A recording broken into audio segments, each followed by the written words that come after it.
नमस्कार। हम आपके सामने पॉलिटी से संबंधित प्रश्नों की एक श्रेणी लेके आई है, जिसमें आज की वीडियो में प्रस्तावना से संबंधित प्रश्नों की वीडियो है। चलिए, प्रश्न नंबर 1 है हमारा, निम्नलिखित में से भारत के संदर्भ में धर्मनिरपेक्ष शब्द का सही भाव व्यक्त करता है। ऑप्शन ए, भारत में अनेक धर्म है। ऑप्शन बी, भारतीयों को धार्मिक स्वतंत्रता प्राप्त है। ऑप्शन सी, धर्म अनुपालन व्यक्ति की इच्छा पर निर्भर करता है। या ऑप्शन डी, भारत में राज्य का कोई धर्म नहीं है। तो इसका सही आंसर होगा ऑप्शन डी, भारत में राज्य का कोई धर्म नहीं है। यही धर्मनिरपेक्ष शब्द का सही भाव व्यक्त करता है। क्वेश्चन नंबर 2 है हमारा, निम्नलिखित में से कौन एक भारतीय संविधान के उद्देश्यों को प्रतिबिंबित करता है। ऑप्शन ए, मौलिक अधिकार। ऑप्शन बी, संविधान की प्रस्तावना। ऑप्शन सी, राज्य के नीति निर्देशक तत्व। या ऑप्शन डी, संसद। तो इसका बिल्कुल सही आंसर क्या होगा? ऑप्शन बी, संविधान की प्रस्तावना ही भारतीय संविधान के उद्देश्यों को प्रतिबिंबित करती है।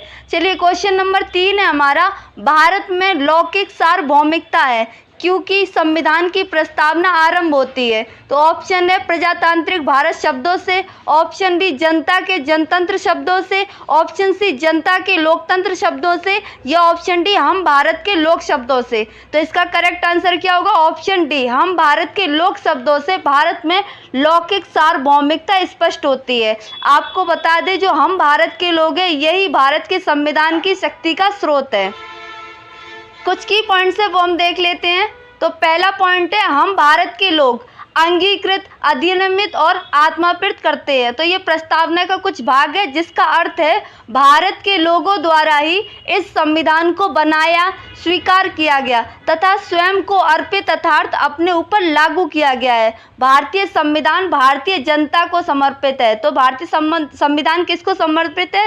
भारतीय जनता को। इसीलिए जो संविधान की शक्ति का स्रोत है वो भारतीय जनता ही है। चलिए, अगला क्वेश्चन 4 है हमारा। क्वेश्चन नंबर 4 है, संविधान की प्रस्तावना दीर्घकालिक सपनों का विचार है। निम्न में से यह कथन किसका है? Option A, Jawaharlal Nehru. Option B, KM. Munshi. Option C, BR. Ambedkar. या option D, sir Alladi Krishna Swami Iyer. तो इसका करेक्ट आंसर क्या होगा? Option D, sir Alladi Krishna Swami Iyer द्वारा ही प्रस्तावना को दीर्घकालिक सपनों का विचार कहा गया। आपको बता दें, सर अल्लादी कृष्ण स्वामी अय्यर प्रारूप समिति के सदस्य भी थे। जो प्रारूप समिति थी, ड्राफ्टिंग कमेटी थी, उसके सदस्य थे सर अल्लादी कृष्ण स्वामी अय्यर। चलिए, क्वेश्चन हमारा 5 है वो हम देख लेते हैं। तो क्वेश्चन है, भारतीय संविधान का कौन सा भाग संविधान की आत्मा कहलाता है? ऑप्शन ए, मूल अधिकार। ऑप्शन बी, राज्य के नीति निर्देशक तत्व। ऑप्शन सी, उद्देशिका।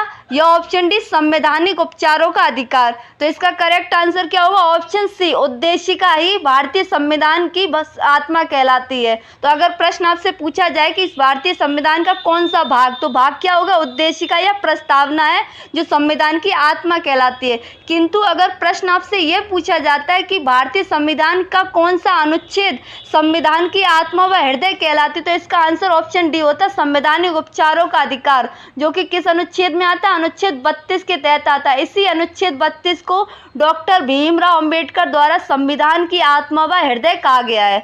चलिए, लास्ट क्वेश्चन 6 है हमारा, प्रस्तावना में निम्नलिखित में से किन तत्वों का समावेश पाया गया है?